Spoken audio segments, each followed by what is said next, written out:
എന്റെ കൈ പിടിച്ചു ഉയർത്താൻ ആരുമില്ല. കൈ പിടിച്ചു ഉയർത്താൻ ആരുമില്ല. ഇങ്ങനെ ഒരു മൈക്ക് എടുക്കാൻ ഞാൻ കൊതിച്ചിട്ടുണ്ട്. ഞങ്ങളുടെ വർഷിപ്പ് ടീമിനോടൊക്കെ ഞാൻ ഇടയ്ക്കിടയ്ക്ക് പറയും, കുഞ്ഞുങ്ങളെല്ലാം കേൾക്കണം, നിങ്ങൾക്ക് വലിയ അവസരങ്ങളാണ് ഇവിടെ കിട്ടുന്നത്. ഞങ്ങളൊക്കെ ആയിരുന്ന സ്ഥലത്ത് പണ്ടൊക്കെ ഇങ്ങനെ അവസരമൊന്നും ഇല്ലായിരുന്നു. ഒരു ചർച്ചിലെ കോയറിലൊക്കെ പാടണമെന്ന് ആഗ്രഹം ഉണ്ടായിരുന്നു, പക്ഷെ അതിനൊന്നും അവസരമില്ലായിരുന്നു. ഭയങ്കര ആഗ്രഹമായിരുന്നു കോയറിലൊക്കെ കയറണം. ഇവിടെ നമ്മളെ കുഞ്ഞുങ്ങളെ തള്ളിയിടും, മോനെ പാടണം, വായിക്കണം. അങ്ങനെ സാധ്യത ഒന്നും ഇല്ലായിരുന്നു. ഞാൻ ഓർക്കുന്നത്, ഞാൻ ആദ്യമായിട്ടൊക്കെ കോയറിലൊക്കെ കയറാൻ വേണ്ടി ആഗ്രഹിച്ചപ്പോൾ അന്ന് അവിടെ സെലക്ഷൻ ഉണ്ട്, പാട്ട് പാടണം, ടെസ്റ്റ് ഉണ്ട്, 40 പേരെ എടുക്കും. എന്റെ 41, പിന്നെ വെയിറ്റിംഗ്. അങ്ങനെയൊക്കെ ഇരുന്നു. പക്ഷേ പരിശുദ്ധാത്മാവിനാൽ നിറഞ്ഞു കഴിഞ്ഞപ്പോൾ എന്റെ അവസ്ഥ മാറാൻ തുടങ്ങി. കർത്താവ് ഓരോരോ കാര്യങ്ങൾ ചെയ്യാൻ തുടങ്ങി. കർത്താവ് പിന്നെ ഞാനിപ്പോ ഈ മോൻ ഇത് ചെയ്തോണ്ടിരുന്നപ്പോ ഞാൻ രഞ്ജിബ്രോട് പറയാം, എന്റെ ആദ്യത്തെ ഞാൻ ഇങ്ങനെയായിരുന്നു. കീബോർഡ് വായിക്കും, സൗണ്ട് സിസ്റ്റം ഓപ്പറേറ്റ് ചെയ്യും, പാട്ട് പാടും, ഇതൊക്കെ ചെയ്യാൻ തുടങ്ങി. പക്ഷേ കർത്താവ് എന്ത് ചെയ്തു? കർത്താവ് അവൻ ഉയർത്താൻ തുടങ്ങി. അവൻ ഉയർത്തുന്നവൻ, അവൻ തള്ളിക്കളയത്തില്ല. തക്ക സമയത്ത് ഉയർത്തപ്പെടേണ്ടതിന് അവന്റെ ബലമുള്ള ഭുജത്തിന് കീഴെ താണിരുന്നാ മതി. വേറെ ഒന്നും വേണ്ട, താണിരുന്നാ മതി. ഉദാഹരണം പറഞ്ഞാൽ ഈ ഗ്ലാസ് ഇപ്പൊ എന്റെ ഗ്ലാസിനകത്ത് വെള്ളമുണ്ട്. ഈ ഗ്ലാസ് നിങ്ങൾക്കെല്ലാം കാണാമല്ലോ അല്ലേ?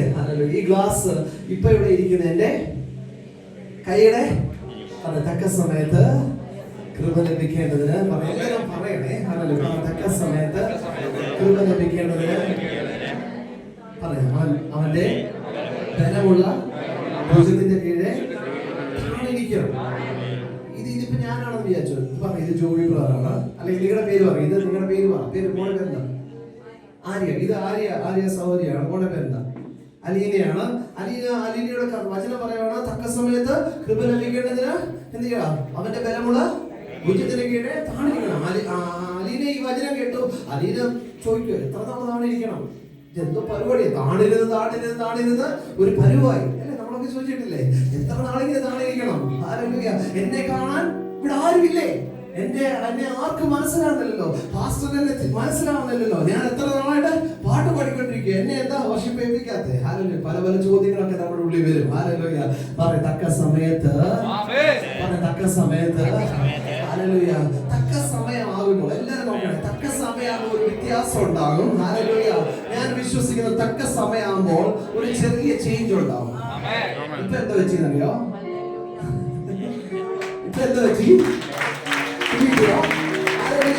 അവന്റെ സന്നിധിയിൽ കാണിരിക്കുന്നവരെ അവൻ തക്ക സമയമാകുമ്പോൾ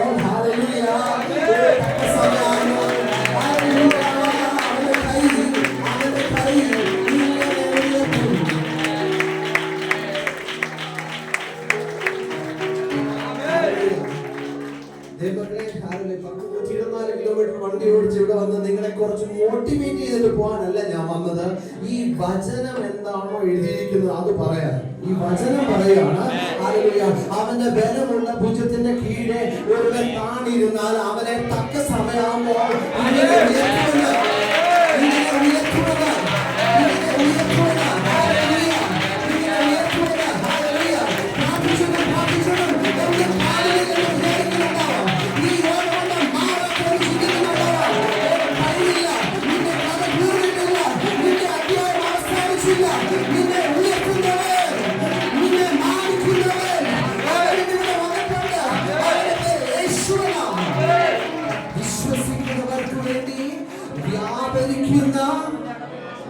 വിശ്വസിക്കുന്നവർക്ക് വേണ്ടി വ്യാപരിക്കുന്ന, അതിന്റെ ശരിക്കുള്ള ട്രാൻസ്ലേഷൻ വ്യാപരിച്ചു കൊണ്ടിരിക്കുന്ന എന്ന് വെച്ചാൽ ഇന്നും 12:25 അത് വ്യാപരിച്ചു കൊണ്ടിരിക്കുക.